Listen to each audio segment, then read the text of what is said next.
Agora tem uma boa notícia do Ministério da Saúde para você. Agora tem especialistas. A inovação do governo federal para agilizar atendimentos e cirurgias.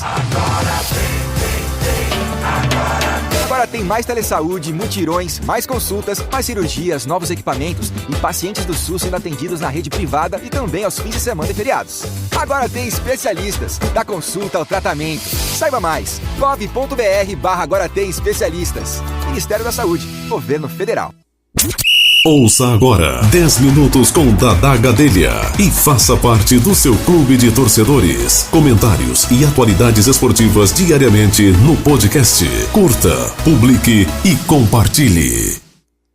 Boa tarde a todos. Antes de mais nada, eu gostaria de salientar que nós inserimos aqui no nosso Soulcast, nos episódios diários, uma propaganda do Ministério da Saúde do Governo Federal, mas não é monetizada, certo?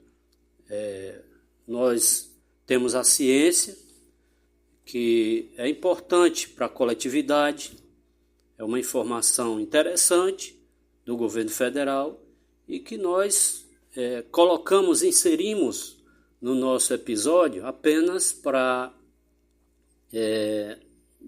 dar mais ênfase à matéria e também preencher o espaço, mesmo curto, de apenas 10 minutos, dentro do nosso Soulcast, tá certo? Porque se assim eu não disser, algumas pessoas podem imaginar que nós estamos faturando com isso. Absolutamente. A monetização nessa plataforma ela é feita de outra forma, tá? Através do stream, da divulgação, tá? E da precificação da própria plataforma que nós podemos auferir algum lucro futuramente, tá? No momento, nada, zero.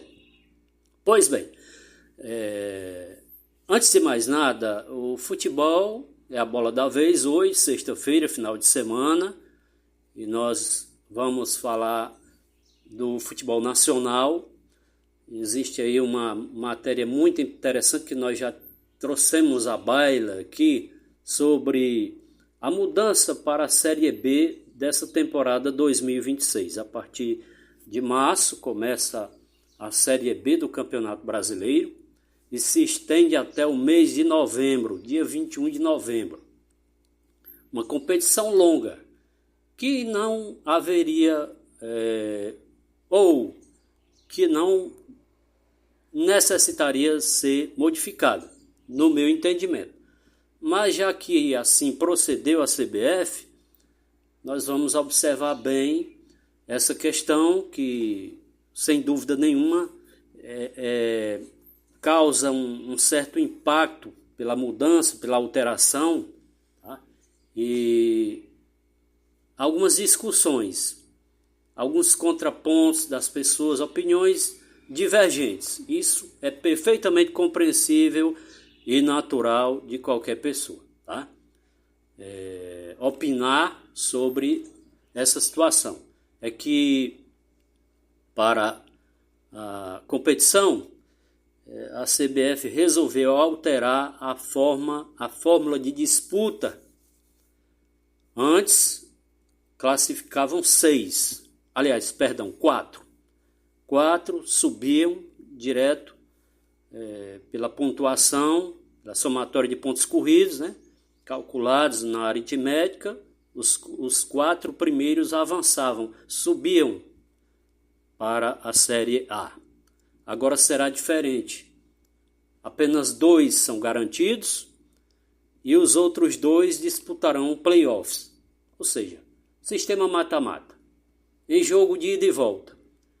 Por exemplo, o terceiro joga com o sexto e o quarto joga com o quinto.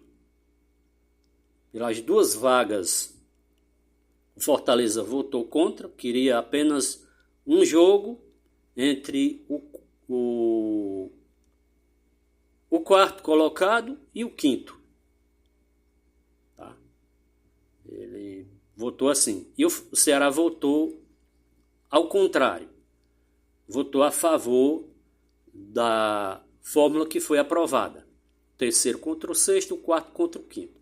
Isso me fez refletir e pensar que o Ceará, imagina se não ficar no G4, não estiver colocado entre os 4 ali, ele tem mais uma chance de subir para a Série A, participando desse playoff, né? Dessa fase decisiva para a classificação. Tá? Até mesmo o sexto colocado tem chances de ocupar a terceira ou quarta colocação para ascender à Série A. É assim que nós estamos imaginando. Mas o assunto principal, já chegando o final de semana, mais um, o clássico de domingo, não resta a menor dúvida que está mexendo aí com o sentimento dos torcedores das duas equipes. O Fortaleza negocia aí o jogador Moisés junto ao Santos. Provavelmente o Moisés será vendido ao Santos. Não tem essa de empréstimo, tá? E calculamos que seja uma boa grana. Mesmo porque, avaliando no contexto, o Moisés passou 6 meses sem atuar pelo Fortaleza. Imagina que é um jogador com um salário alto, sem jogar, sem produzir nada para o clube, durante 6 meses. E já aproximadamente 11 meses, quase um ano, Moisés não marca um gol. Portanto, está na hora de resolver, né? Não tem apresentado um bom desempenho, essa é a realidade. E eu aqui fico imaginando se ele vai jogar contra a equipe do Ceará. A gente não sabe se ele vai atuar, né? Se o Fortaleza pediu para ele jogar, se ele vai de fato fazer aí, realizar uma despedida com pompa, né? Saindo aí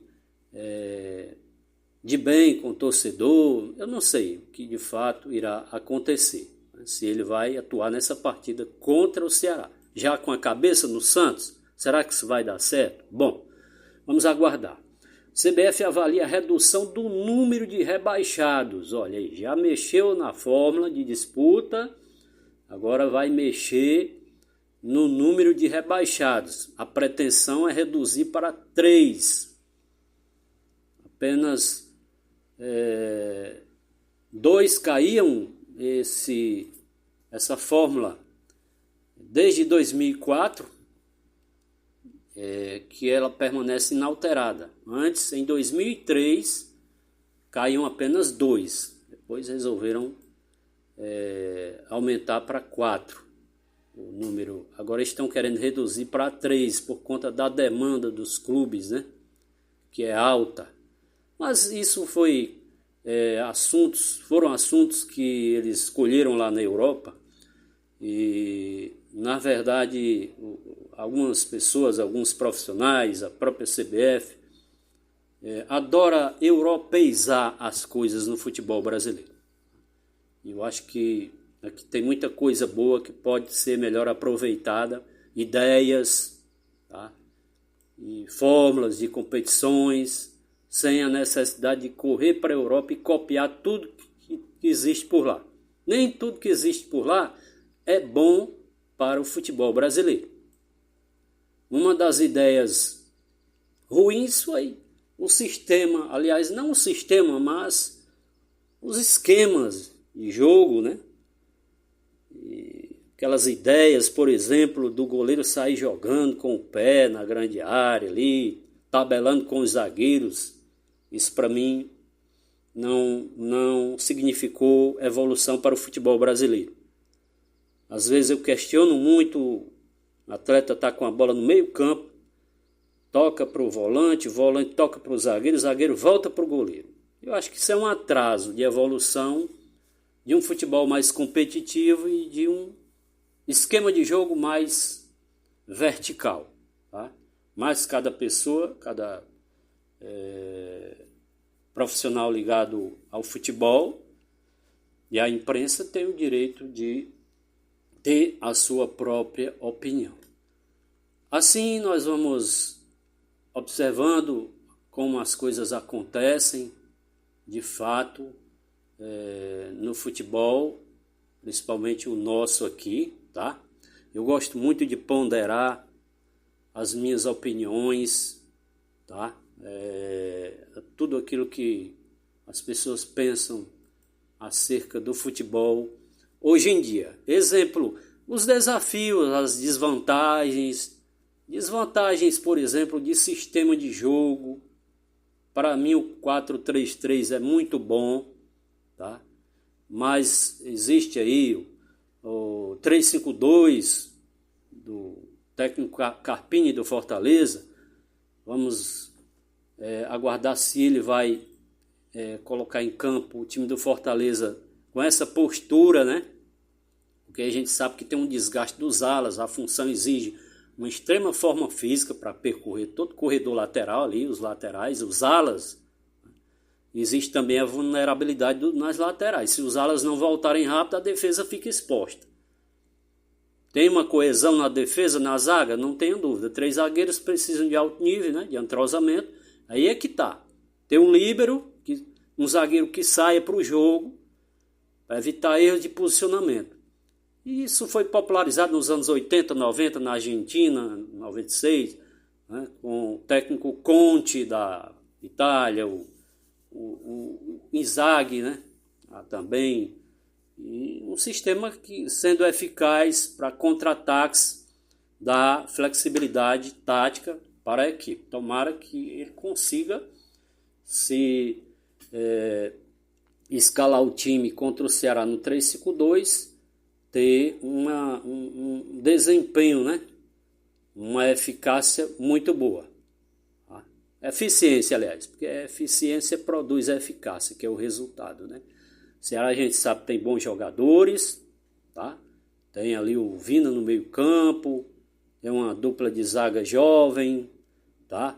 Tem o Pedro Henrique no ataque, Fernandinho, Matheus Araújo, esse menino que vem surgindo aí, vem aparecendo, marcando alguns gols. E o Fortaleza, por sua vez, tem um elenco com bons jogadores, e eu digo tecnicamente até superior ao Ceará, mas não está tão entrosado quanto o time alvinegro. É isso aí, valeu, até lá. Ouça agora 10 minutos com Dadá Gadelha e faça parte do seu clube de torcedores. Comentários e atualidades esportivas diariamente no podcast. Curta, publique e compartilhe.